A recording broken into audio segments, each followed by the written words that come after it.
L'étang de Berre se situe en région PACA, dans les Bouches-du-Rhône. Plusieurs villes se trouvent autour de celui-ci, telles que Istres, Saint-Chamas, Martigues ou encore Berre-l'Étang.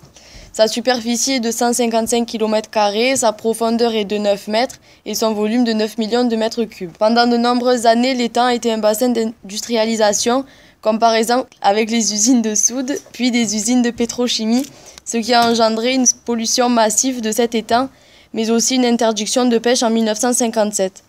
Or, on sait que l'étang possède beaucoup de coquillages grâce aux nombreuses coquilles présentes sur les plages.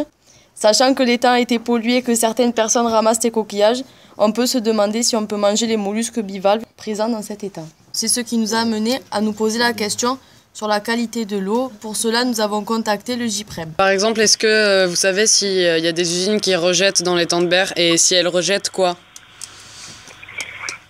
Alors, il y a plusieurs types d'usines autour de l'étang de Berre. Il y a des usines de type raffinerie ou pétrochimie, par exemple. Il y a aussi les usines qui sont autour de l'aéroport de Marignane.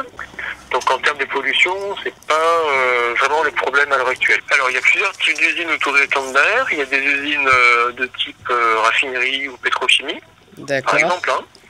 Il y a aussi les usines qui sont autour de l'aéroport de Marignane. Donc avec des zones industrielles liées à l'aéronautique. Et tout ce type d'usines, on contrôle vraiment bien leur rejet. D'accord. Donc en termes de pollution, c'est pas vraiment le problème à l'heure actuelle. Et de quel type?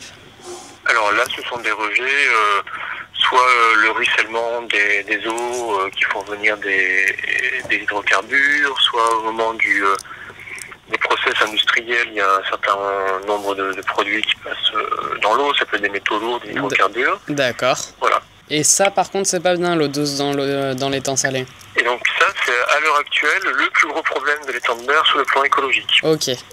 Pour les professionnels, les mytiliculteurs en fait, eux sont autorisés à récolter les juvéniles de moules. Donc les naissins? Les naissins, c'est ça, pour ensuite aller les faire grossir dans l'anse de carto. Oui. De fosse. D'accord.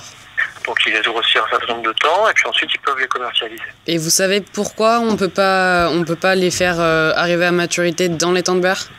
C'est pour des problèmes de licence et de qualité sanitaire.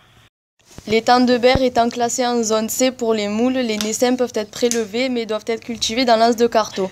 Il est classé en zone D pour les palourdes, le prélèvement pour la vente est donc totalement interdit. Ainsi, actuellement, il n'est pas possible de consommer les bivalves de l'étang de Berre.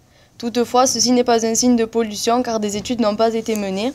Ainsi, pour améliorer la qualité de l'eau de l'étang, il faudrait réduire ou dévier les eaux provenant de la Durance.